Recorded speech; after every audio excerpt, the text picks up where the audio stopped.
Title: A Scandal Fit for Print, The Mysterious Death of Thomas H. Ince.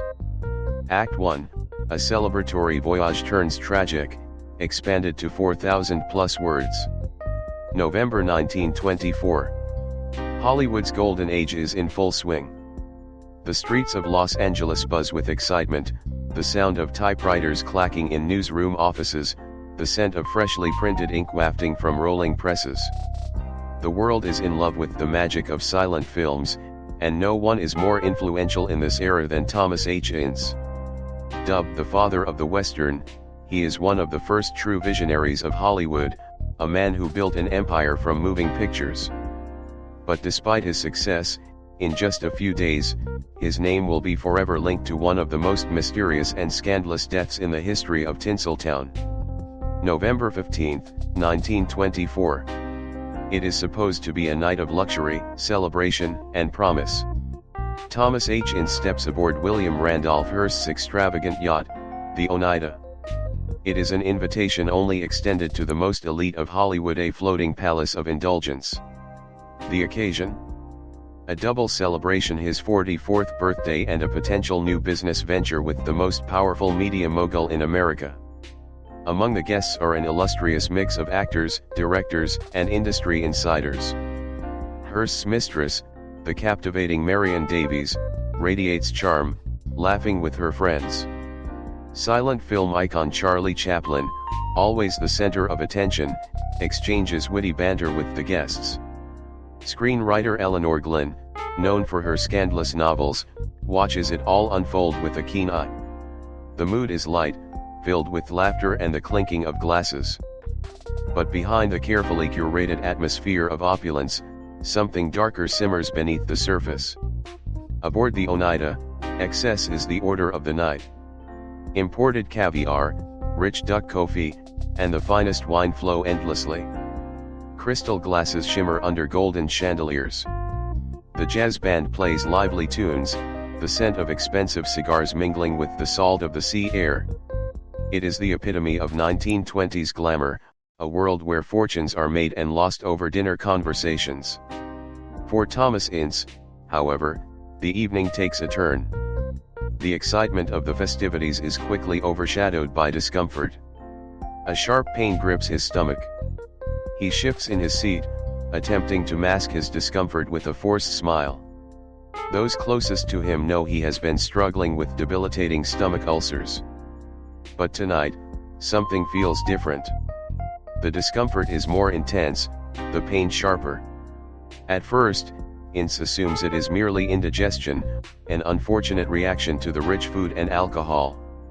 He decides to step outside for fresh air, hoping to quell the unease in his stomach. The cool breeze offers momentary relief, but the pain persists, gnawing at his insides. Minutes pass. Then hours. The laughter from the dining hall fades into the background as Ince's condition worsens. His vision blurs. His breath comes in short gasps. He feels a sudden, overwhelming wave of nausea. His body lurches forward involuntarily, and before he can stop himself he vomits over the side of the yacht, his body trembling with each convulsion. Inside, the festivities continue, oblivious to Ince's suffering. But outside, a few guests begin to take notice. A waiter spots him and rushes to his side, his expression shifting from concern to alarm. Ince tries to wave him off, muttering that he just needs to lie down.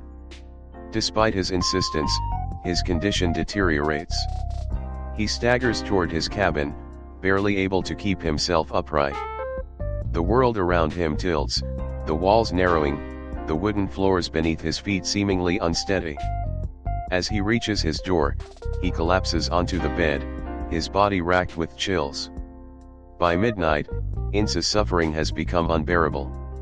Moans and groans are heard from his cabin, muffled through the wooden walls. His breathing is ragged. Sweat beads on his forehead as waves of agony radiate through his stomach. But no one outside that cabin realizes the severity of his condition, not yet. As the guests continue their merriment, a sinister shadow looms over the celebration. By morning, Thomas Ince will be too weak to remain on board. and within days, he will be dead. But whether his demise was merely an unfortunate case of ill health or something far more sinister remains one of Hollywood's greatest mysteries. Act 2, The Death of a Pioneer, expanded to 4,000 plus words. November 16, 1924. The waves crash softly against the wooden hull of the speedboat as it races toward the shore. Inside, Thomas H. Ince, once a towering figure in Hollywood's golden age, lies motionless. His breathing is labored, his body convulsing in pain. What was supposed to be a weekend of celebration has turned into a desperate race against time. Only a day ago, Ince was toasting to his success, surrounded by the elite of Hollywood. Now, he is being rushed back to land, his body betraying him in ways he cannot understand. The question is, what happened on that yacht? Was it simply the result of his well-known stomach ulcers, or was something far more sinister at play? Upon reaching the shore, Ince is placed aboard a train bound for Los Angeles. A doctor accompanies him, monitoring his condition. He mumbles incoherently, his eyes flickering open and shut as the train rattles forward. The world outside the window blurs, but inside, time seems to stretch endlessly. Ince grips his stomach in agony, his breaths coming in ragged gasps. His body is failing him. As the train arrives in Los Angeles, Ince is swiftly transported to his home. His wife, Eleanor, rushes to his side, her hands shaking as she touches his clammy forehead. Doctors are called, whispers fill the air. But within just a few days Hollywood loses one of its brightest pioneers. The official cause of death? Heart failure due to acute indigestion. But many refuse to believe this explanation. The news spreads like wildfire. Thomas H. Ince, the man who revolutionized Hollywood filmmaking, is dead at just 44 years old. But instead of solemn mourning, his death ignites a frenzy of speculation. Theories begin to form, each more scandalous than the last. What really happened on that yacht? Journalists scramble to gather details, but something is amiss. Hearst, a man who controls vast stretches of the media, has remained eerily silent. His newspapers report the official story: Ince died of heart complications. But independent sources are already whispering a different tale. One of the most infamous rumors? That William Randolph Hearst, in a jealous rage, shot Thomas Ince by mistake. According to gossip, Hearst suspected that silent film legend Charlie Chaplin was having an affair with his mistress, Marion Davies. Consumed with jealousy, he confronted Chaplin that night on the yacht. But in the heat of the moment, a gun was fired and the bullet struck Ince instead.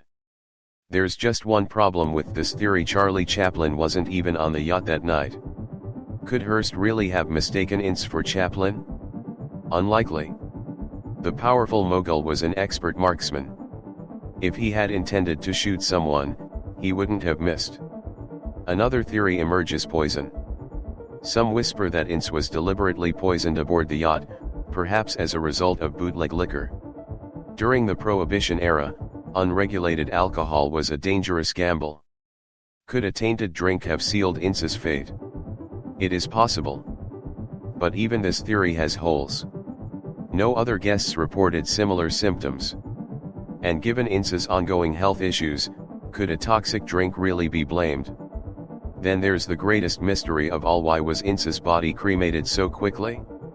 Just days after his passing, his remains were reduced to ashes, eliminating any possibility of a second autopsy. To some, this seemed suspicious.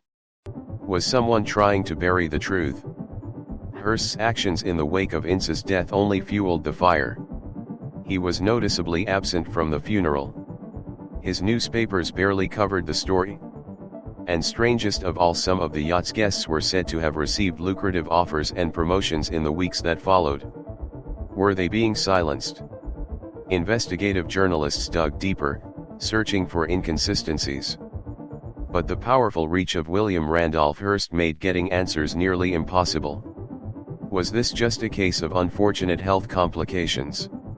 Or had Hollywood's most influential figure covered up something far more sinister? Nearly a century later, the death of Thomas H. Ince remains one of Hollywood's greatest unsolved mysteries. No smoking gun, no definitive proof, only speculation, whispers, and the eerie silence of those who may have known the truth. And so, we are left to wonder, was this tragedy simply the result of fate? Or was it the perfect crime, hidden in plain sight? Act 3, the media frenzy and conflicting accounts, expanded to 4,000 plus words. Hollywood loves a scandal. But in the world of journalism, scandals are only as powerful as the people who control the headlines. And in 1924, few had more power than William Randolph Hearst. The death of Thomas H. Ince sent shockwaves through Hollywood, but the real battle wasn't fought in the corridors of justice, it was waged in the newsrooms. As soon as news of Ince's death broke, Hearst's media empire sprang into action. The Los Angeles Times, the New York Times, and Hearst's own publications quickly reported the official cause of death: heart failure due to acute indigestion. It was a clean story, a tragic but seemingly natural demise. But the speed with which this conclusion was reached raised eyebrows. Not everyone was convinced. In Hollywood, where secrets never stay buried for long, whispers of a cover-up began to emerge. Independent reporters eager to make their names sensed an opportunity. They started asking questions. And what they found didn't add up. For starters, why was Ince's body cremated so quickly? Just days after his death, his remains were turned to ash, ensuring that no further autopsy could ever be conducted. The official report listed his cause of death as heart failure, but many questioned how such a determination could have been made so definitively and so rapidly. Then there was the San Diego District Attorney, Chester C. Kempley. Just days after Ince's passing, he made a startling statement: "I am satisfied that the death of Thomas H. Ince was caused by heart failure as the result of an attack of acute indigestion. There will be no investigation into the death of Ince, at least so far as San Diego County is concerned. No investigation. No second autopsy. No follow-up questioning of those on board the yacht." It was as if the matter had been decided before the ink had even dried on the first report. To many, this wasn't just suspicious, it was a blatant display of power. Journalists looking into the case soon realized they were up against something much larger than a tragic Hollywood death. They were facing a media titan with an empire spanning coast to coast. A man who could shape public perception with a single headline. William Randolph Hearst. For those unfamiliar, Hearst wasn't just a media mogul, he was the media. He controlled dozens of newspapers, radio stations, and magazines. If he wanted a story buried, it was buried. If he wanted a scandal erased, it was erased. And in the days following Ince's death, it seemed as though an invisible hand was guiding the narrative. Witnesses from the yacht, who had once been talkative, suddenly clammed up. Some even left Hollywood altogether. The guests who had been aboard the Oneida either remained silent or stuck closely to the official story. But there were discrepancies. One anonymous source claimed that something terrible had happened aboard the yacht, something that no one was willing to talk about. Another source, an unnamed staff member, alleged that loud arguments had been heard, followed by a commotion just hours before Ince fell ill. But nothing concrete could be verified. The truth was slipping through the cracks. The headlines were carefully managed. Any mention of foul play was dismissed as sensationalism. Any suggestion that Hearst had been involved was absent entirely. The public was fed a clean, controlled narrative. But still, the rumors wouldn't die. Among Hollywood's elite, speculation ran rampant. Some believed Hearst had accidentally shot Ince while trying to kill Charlie Chaplin. Others thought Ince had been poisoned. And then there were those who believed it wasn't an accident at all, that Hearst had wanted Ince dead. But without evidence, these theories remained just that, theories. One of the most persistent rumors involved Louella Parsons, Hollywood's most feared gossip columnist. According to legend, She had been aboard the Oneida and had seen something she shouldn't have. As a reward for her silence, Hearst allegedly gave her a lifetime contract with his media empire. But was this true, or just another fabrication in a town built on fiction? The facts were impossible to pin down. Parsons was already a rising star in the gossip world, and there was no definitive proof that she had been bribed into silence. But the idea of a cover-up was too tantalizing to ignore. And so, the whispers continued. In the decades since, researchers have tried to separate fact from fiction. Some believe that the simplest explanation is the correct one, that Ince, already suffering from serious health issues, simply succumbed to natural causes exacerbated by alcohol and stress. Others maintain that Hearst, whether intentionally or not, played a role in his death. Nearly a century later, the truth remains elusive. Was this just a tragic case of a Hollywood pioneer dying too soon? Or was it a crime buried beneath the weight of Hearst's empire? The official record states one thing. But Hollywood, and those who love a good mystery, will always wonder what really happened on that yacht. Act 4, The Whispered Truth and Hollywood's Verdict. In the swirling storm of speculation surrounding the death of Thomas H. Ince, one name surfaces repeatedly: Luella Parsons. She was not just any journalist, she was Hollywood's most feared gossip columnist, the gatekeeper of scandals, the voice that could make or break a career. And according to whispers, she knew exactly what happened that fateful night on the Oneida. For years, rumors persisted that Parsons had been aboard the Oneida when tragedy struck. Some claimed she had seen something that could have shattered the career of William Randolph Hearst, the most powerful media mogul in the country. And instead of exposing the truth, she struck a deal. According to Hollywood lore, Hearst rewarded Parsons with a lifetime contract and an expanded media empire in exchange for her silence. But was this a carefully orchestrated cover-up, or just another tantalizing piece of Hollywood fiction? Parsons herself always denied being on the yacht. Officially, she wasn't present during the events of November 15, 1924. But suspicions lingered. Why did she, out of all the journalists in Hollywood, gain unprecedented influence in Hearst's media empire right after Ince's death? Her career skyrocketed in the aftermath of the scandal. She became the unrivaled queen of Hollywood gossip, with exclusive access to celebrities and inside information that others could only dream of obtaining. But when it came to the death of Thomas Ince, she remained uncharacteristically silent. Hollywood, however, refused to let the mystery rest. Over the decades, the legend of Ince's death only grew. Theories evolved, each more dramatic than the last. One of the most enduring came in the form of the 2001 film The Cat's Meow, which suggested that Hearst, in a jealous rage, mistakenly shot Ince while attempting to kill Charlie Chaplin. But was there any truth to this? As intriguing as the idea may be, there is little credible evidence to support it. For one, Chaplin wasn't even on the yacht that night. And Hearst, an expert marksman, was unlikely to misfire so drastically. Yet, despite the lack of hard evidence, Hollywood and the public have continued to embrace the story as a salacious piece of entertainment. Even Hearst's own family couldn't escape the legend.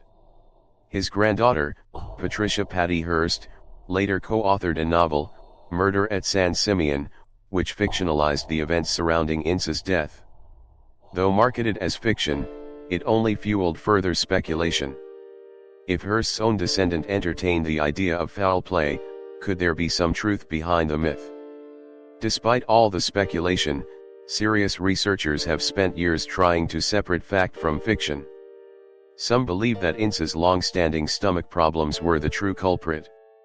Others argue that Prohibition-era bootleg liquor, known to be dangerously impure, may have exacerbated his condition. But none of these explanations satisfy those who crave a more sinister answer.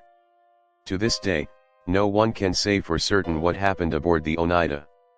Did Thomas H. Ince truly die of natural causes? Was it a tragic accident covered up by the immense power of William Randolph Hearst?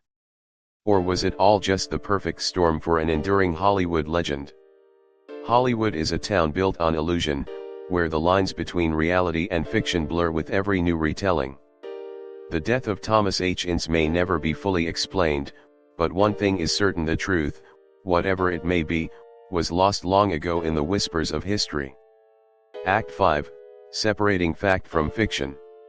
Nearly a century later, the mystery surrounding Thomas H. Ince's death refuses to fade.